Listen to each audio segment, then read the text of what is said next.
Hey, bienvenue sur notre chaîne La Grande Découverte TV. Bon s'abonner, bon liker, bon partager. Voilà, anniversaire ya Fally Ipupa. En tout cas, à sali anniversaire na ye. Azo fêté na Félix Oise quoi pour nous la ça soutien na envers vie na Félix Oise quoi. Lelo le 14 décembre 2024 quand na isa ibino Oise quoi ko beta lelo na Adidas Arena. Eza ko yinda Fally Ipupa ozala wana. En tout cas, soutien Fally Ipupa et saliki Oise quoi ateka lisusu ba billet pour place wana toyebi. Et dans la place, c'est ce qui a 13 000 places, hein, si je ne me trompe pas. Mais tout le monde a fait rigoler pas bêtawana. Mais il paraît, ça là, moi, 7 500. Déjà, pesé belé, hein. Ça va. Mais ce que tout, il y a Oise quoi. Et Oise quoi, Fally Ipupa. Ouais, sali ba tournée européen. Na union sur l'équipe super bien. Ata ba koloba ki asala ki plainte mais vi ki batba ya ki vi ki batba somba ki babillé et la ki sineni artiste a ko avancer vi ki abeti ba ni la so sala minité et la ki si ki artiste a ko avancer a otombola mboka kaninge zalaka a otombole la biso mboka vraiment et sali vraiment kitoko pelengi. Et to moni soutien wana bandeko na oche la bino vidéo ya Fally Ipupa nenga ko soutenir ndeko na ye Oise quoi. Likolo na ngona concert na ya suka ocho beta na Allemagne. To moni Fally Ipupa a présenté biso Edi Badiata, directeur alobi nini directeur artistique. Ce qui est artistique, ce qui est kuta lobi wana bande oboyo kango kaka ba audio eza en tout cas bo s'abonner bo like bo partager na la grande découverte de makambo na la grande découverte to plus aka makambo to ko yela bino ka ba actualité oyo koleka na kati ya internet na biso et voilà bandeko to landa The Last Dance to silisi tourner merci na batuto bayaki pour accompagner biso merci à tout le monde.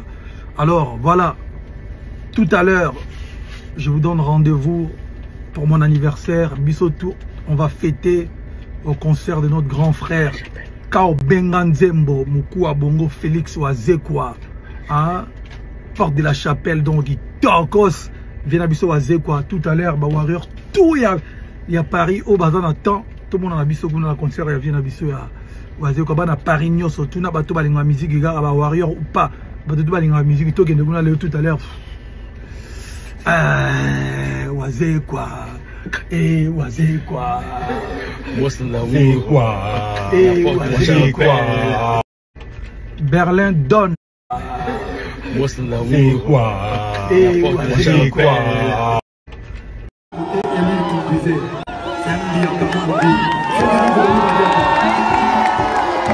Le directeur le plus strict.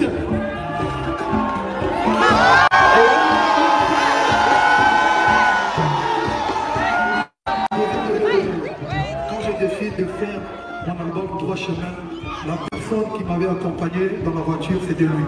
Moi de l'autre côté, et lui il conduisait. C'est un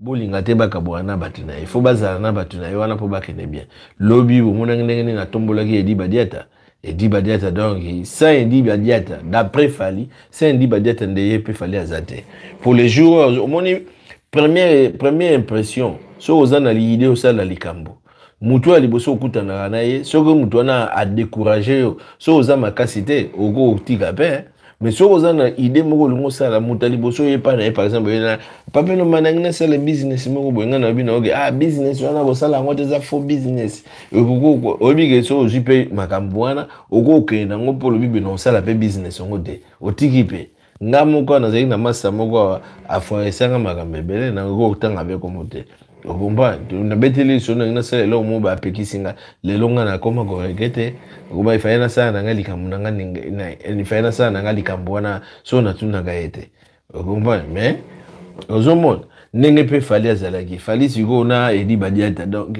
ba fandaki bazo développer po Edi Badiata azaki pas Kofi azaki pas Kofi siko Fally mutu na ye ko Edi Badiata Fally aki oyeba Kofi ayeki oyeba Edi Badiata pas Kofi donc akuta Edi Badiata bazaka na Kofi mais siko a confier lisolo moko ndenge wana okoma Edi Badiata va lo baniki botokende to salango Ah, faut ça la vraiment que mutuana koti yo oza convaincu na mutuana. C'est-à-dire azana ba considération belé pa edi badiata la zo koloba mingi pa ina. C'est pour comprendre que orchestre eza ya bango donc ayebi mutu na ye. Pe na mo remarquer les seuls mutu na groupe ndenge na mona ki bango. Les seuls mutu ko lobela fali boye fara sans ko banga eza edi badiata. Et ce que vous en avez il faut garder bon. Ngai yango bon, on a go beta on sur le dénaré. Maman na sala na mutu moko bana ko bon lelo pe na zana isuna batongo te à part ba famille na ba maman na mais maman c'est agabioza na master moko boye. Oya ko lobano le kamusanka banga. Et ça est très important. Bama sana so ozana bama sandengo so ka monyo na mabe ofandi so biso ketala likambo zo sala wana yango tetala boitala ba pesi yo conseil exact très bien alors fallait azana batu wana bedi badiata badilaso ngoma mesiko bino bozaka so likambo ka mokie ye balongola kaka edi badiata bino wana zomo bozo yana ba complot moko bozo sala ba life moko si ya ezanga mutuna makolo komba ezanga mutuma di makolo balongole di badia so balongole di badia ba ochana nene sika wana fallait yebisi bino comment les directeurs les plus structurés comment dans les directeurs les plus respectés donc babanga kae azana structuré donc soko yé vraiment pas naé bangamba ba gauche droite et cima c'est ça mouvement pour la rabongo comment alors wario il faut bien apprendre. Il faut apprendre à respecter Mutuana. Comment heureusement na toujours na raison. Comment nga so na gazé mutu. Ngai so na lobeli mutu. Nga so na lobeli mutu bonga na zana ba sentiment na za ba makamba ba sentiment négativité. Et bah les plus stricts les plus stricts merci. Nga na bi les plus structurés. On appelle les autres. Les plus stricts. Merci mon frère, la correction. Les directeurs les plus stricts. Donc c'est un peu ça. Ngana blobele di badiata na yebi na banza bato balanga ba yebi les jours di badiata erreur moko di badiata sala na yebi sagaye. Il fallait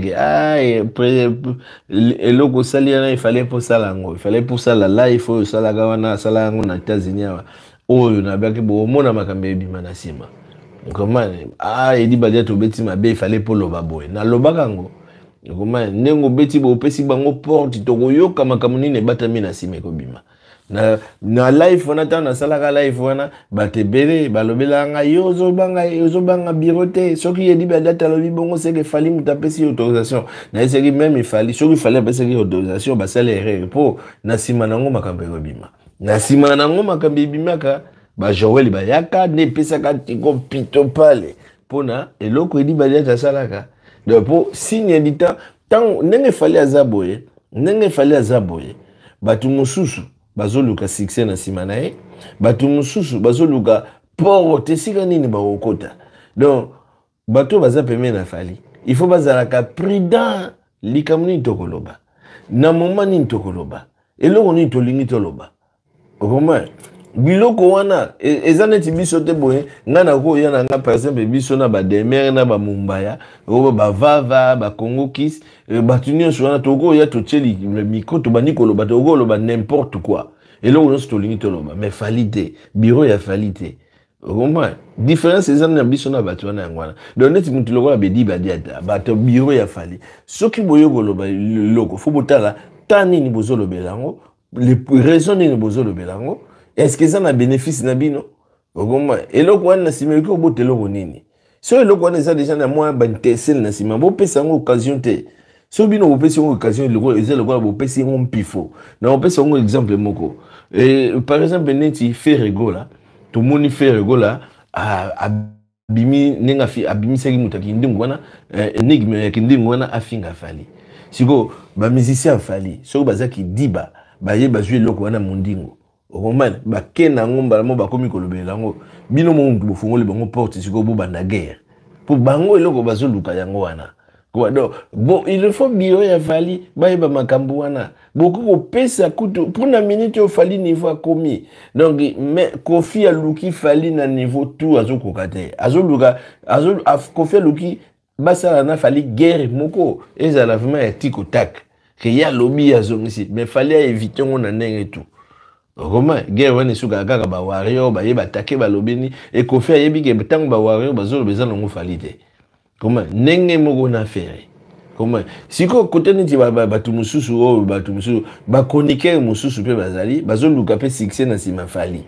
Comment chroniqueur mo akoko zo pour occasion mo na sima fali pa yepa aller pour appeler kana komba nenge fali azana oyebi 50 cent dans abima la prison mutape ça y chance et bien Jay-Z hein comment 50 Cent ayebaka na été comment Jay-Z ke na obeta concert moko boye ye Jay-Z zo ara 50 Cent za koloba et Jay-Z ko obeta concert boye abwaka le 50 Cent libanga libanga moko wana kaka comment donc libanga na nenga libanga tende abwaka le neti jeton quoi jeton wana ka moko et tourner et puis c'est États-Unis mubimba ba 50 Cent wana nani kobima 50 Cent mbala moko kango wana album mbala moko simba pe mutakartona tilelo ngoma nenge pe bafali bazana tala bafali kaka asali kaka loko moko na dilaso ya mukie tala nenge kei tala fali nenge apesi petit fali makambo tala nenge kei do fali okozwa na minute opa ya komi eloko moko muka ko fula ka boye epesi makambo.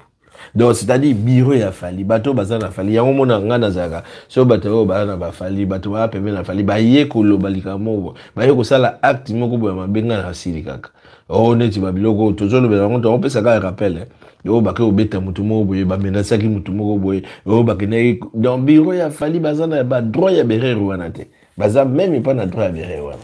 Donc en ce qui concerne ya makambu ya ostatir na bango toko sinon il faut biso na bino il faut to éviter to plutôt panza batu wana te to permettre bango basala chemin na bango malamu basali déjà chemin moulai pa e bakomi et ça déjà c'est bon. Donc il faut vraiment couper ça bango de before na makambu no su discipline ya la so basali mabe ba discipliner bango mais beau permettre te bakabwana pour so bakabwani bato ba oya na sima nde mutu bakabola bato vraiment bien comprendre après Manuel